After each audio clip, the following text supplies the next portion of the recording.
Hi gang, welcome to day 7 of the 12 days of chiropractic.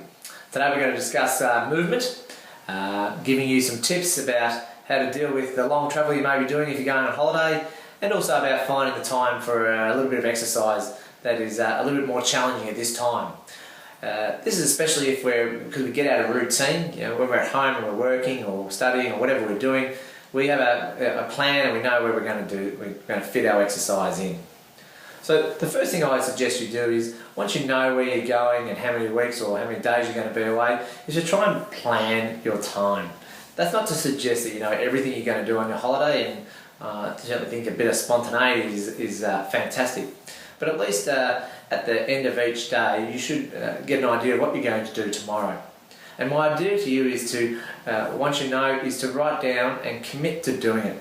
It's through writing that we make it more of a commitment to ourselves, and we're more likely to achieve it. Just like any goal that we want to set, writing down certainly makes it more likely. The second one is to just wake up and walk.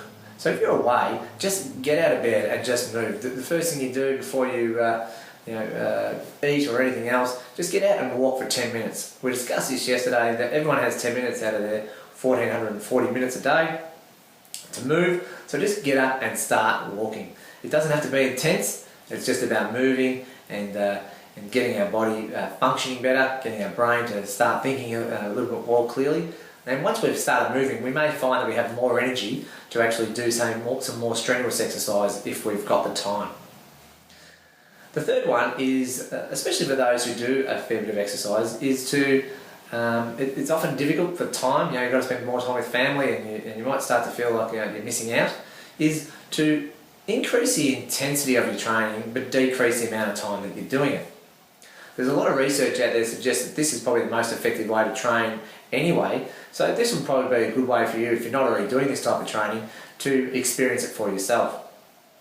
The idea is to do 8 circuits or 8 repetitions of 30-second efforts of something. Now, whether that's sprinting, swimming, riding, rowing, whatever it is that you can do, then this is what you're going to use.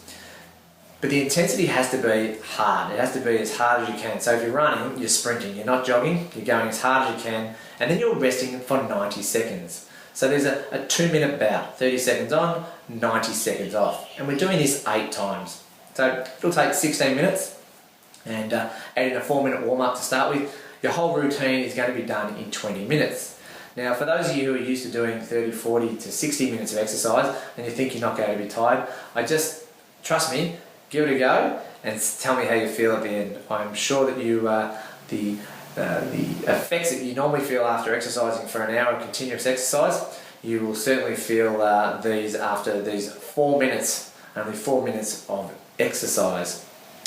The next tip is more around avoiding pain. So the first one is to make sure when you're travelling that you stop, especially if you're driving or on a long plane flight, is to make sure you move every couple of hours. We discussed this previously about stimulating the brain and how movement affects our moods and affects our health. So if you're driving for a long period of time, you can start see yourself drifting off and dulling the brain. Just by getting out of the car and walking around will help with that. It'll also help with any lower back problems that you may be having, by getting movement. Any chronic lower back problems are usually improved by moving. So doing a little bit of stretching when you get out of the car, and also by doing the bouncing that we talked about in a previous video might be of benefit to you to help that brain stimulation. And another one to do with travel is, if you can, if you're going somewhere, is maybe take your pillow with you. Often people sort of sore necks, so we want to make sure that we avoid it's not so much to do with movement, but you may find it stops you from moving if you've got a sore neck and you're not sleeping on a bed that you're used to. So if you can take your pillow with you, well and good. If not, then make the best of what you've got. And the last point is like yesterday, avoid the guilt. If you're not exercising as much as you used to, or you don't feel like exercising, look at the benefit of not doing that. What are you doing when you're not exercising? Are you spending more time with your family? Are you reading a book that you've put off forever? are you just taking in the scenery around you? So wherever you feel there's guilt, there's always an opposite benefit to offset that. You just need to go and find it. So enjoy. I hope you enjoyed this video, and I'll speak to you again tomorrow.